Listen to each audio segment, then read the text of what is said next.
Well, good Happy afternoon. Friday. Yes, good afternoon, Facebook, and welcome back to our celebration of Phyllis Watkins Day on this wonderful Friday, August the 6th, on what would have been Phyllis Watkins' 75th birthday. We have had a really great day today. You've all learned so much about our grant programs, our education programs, and we're happy to be celebrating with you. Absolutely. So happy Friday, everyone. And thank you for joining us again. Hey, Zach, give us a quick cap on where we are right now, if you don't mind. Absolutely. So right now we are at $2,762 that we have raised out of our $10,000 goal. So we are well on our way. And again, share this out with your friends on your Facebooks, email, whoever. Any little bit helps us get to that $10,000 goal. Absolutely. So we do have a goal. We're trying to get to, what did you say, 5 by 5? 5 p.m. So we have an hour. We have an hour. So please help us get to 5 by 5. Let's do a recap on some of the people we've met today, Zach. See what? Yeah. So why don't we kick it off and let's let our board president, kind of introduce herself again real quick. Hi, everybody. I'm Stephanie Cook. I'm chairman of the board of directors, and welcome to the Phyllis Watkins Day. Join us in celebrating her life and her legacy by making a donation today. Thank you, Stephanie. We appreciate that. Yes, help us celebrate Phyllis's legacy. Who else we have with us today? Because I missed some of it, trying to work a little bit. And who else do we have?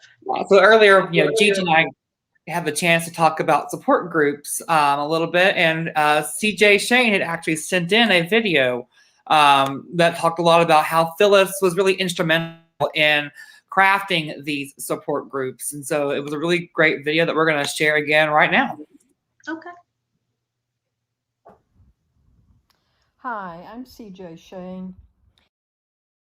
I facilitate a support group at Park Hill Baptist Church for caregivers.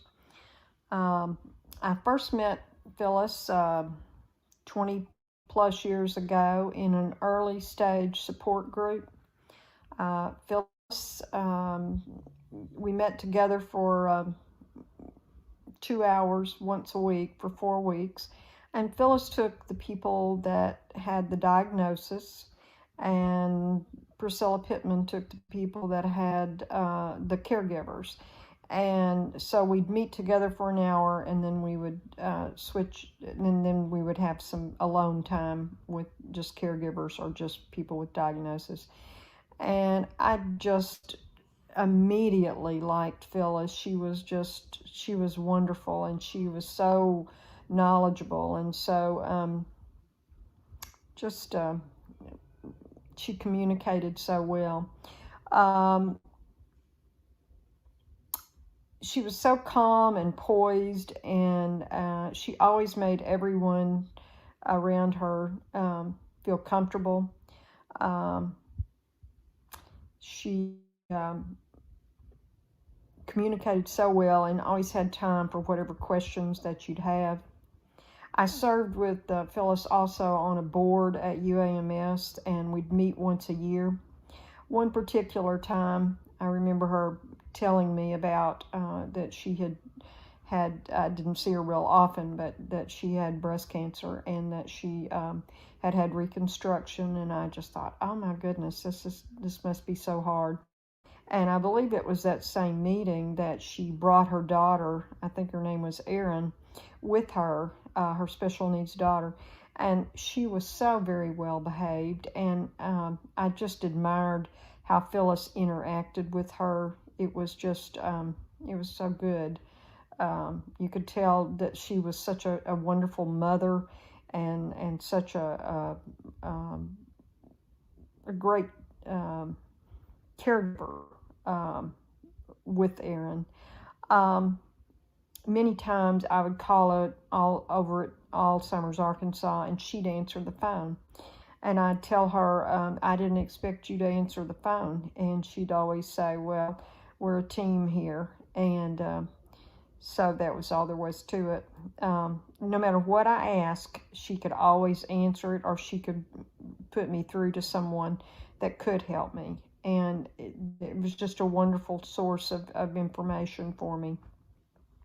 She was just an incredible person who probably had a very hard life, but you wouldn't know it. She seemed to manage everything beautifully. She made it all work, and I, along with hundreds of others, miss her terribly.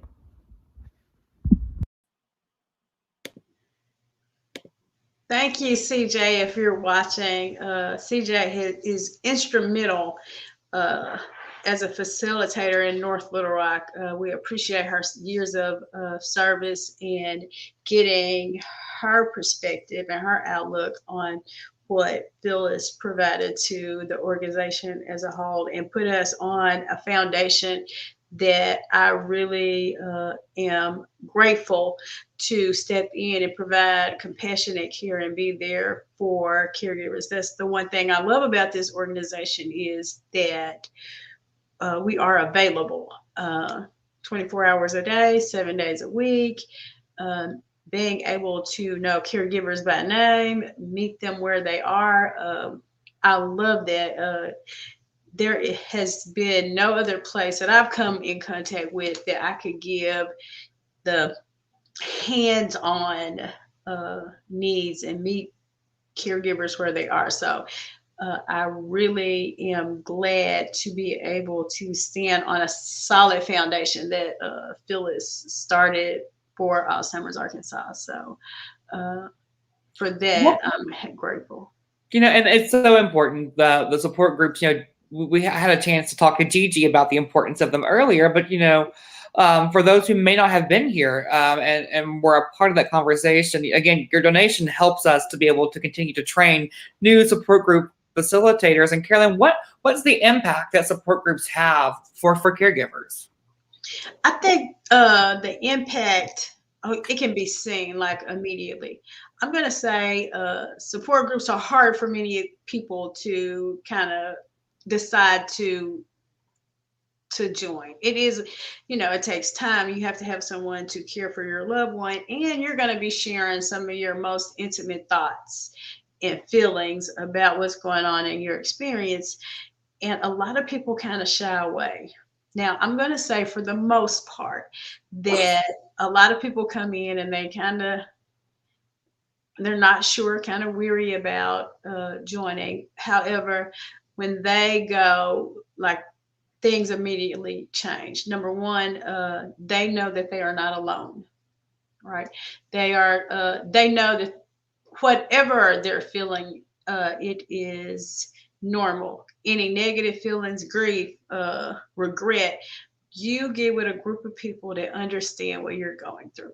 So when you can connect in that kind of way, it just seems to lift some of the burden off of you, as well as some of that mental anguish we cause upon ourselves. Because when we have negative thoughts about being a caregiver, we think that it is not normal and there must be something wrong with me not wanting to caregive. And I'm going to say that is absolutely not true. And joining a support group helps in some of those emotional and mental needs. The other part of a support group, I always want people to understand, is you're going to bring and you're going to give, right? You're going to take and you're going to give. So many times you do not know what you're bringing to that support group. Who needs to hear your perspective? Who needs to hear your ideas, your tips? So it's a win-win situation for most people. And I will be honest, like, there's been some times that people tell me that they went to a support group and it didn't work for them. The amazing thing about support groups, it's like anything else. You find the one that works for you. No, maybe you didn't fit in this particular one, but try another. Pre-COVID, we had over 50 and sometimes up to 70 support groups. So you just kind of find the one that works for you. And it's all about building those relationships, right? Yes. You can click with different people, and sometimes different topics and different people are better fits for us than other things, right? And so yeah, it's like absolutely. church or any other clubs we go to. Support groups are just the same. You have to find the one that works for you. So Absolutely. yeah. And so, your donation helps us to continue those support groups and to train the next generation of support group facilitators. Carolyn and Gigi do a great job at recruiting and doing the ongoing trainings with these people. And we host them around the state. We have about 7 or 8 that are still active right now across the state. Including the Zoom. And including our Zoom ones. Yes, and you can have coffee with me and Gigi once a month. We'd love for you to Zoom in and just share your experiences and get some support in this journey. We also heard today from a special message from Karen's from Phyllis's sister Karen, and it was a really, really touching tribute to her sister, and we actually have it right now, and we're going to share it again with you all in case you missed it earlier. Good afternoon. This is Phyllis Watkins' sister Karen. I want to thank Alzheimer's Arkansas for holding the annual Phyllis Watkins Day. I find it very fitting that her legacy is being celebrated today on what would have been her 75th birthday. Phyllis would be still working tirelessly, developing programs and anything she could do to help caregivers throughout the state of Arkansas. One thing that she emphasized over and over again was that the monies raised by Alzheimer's Arkansas stayed right here in Arkansas to help people in Arkansas who are impacted by Alzheimer's and other dementia-related illnesses. She worked countless hours developing and brainstorming and coming with whatever ideas she could to help those people who needed it. I appreciate again Alzheimer's Arkansas for keeping Phyllis's legacy alive, and I would love for you to join me in donating today to the Phyllis Watkins Day fundraiser to keep those programs going and keeping Phyllis's legacy alive. Thank you. Very heartfelt. I remember meeting Karen, and she is so sweet, and she welcomed me on board when I started as the program director, and just to hear her heartfelt words and to know that her family and her legacy, Phyllis's legacy, will continue, because we plan on making this an annual day, part of Alzheimer's Arkansas.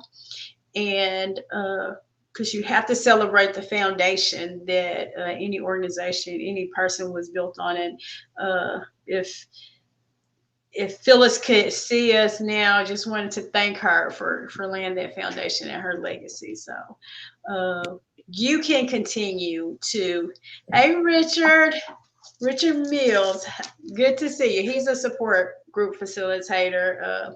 It's good to hear from you.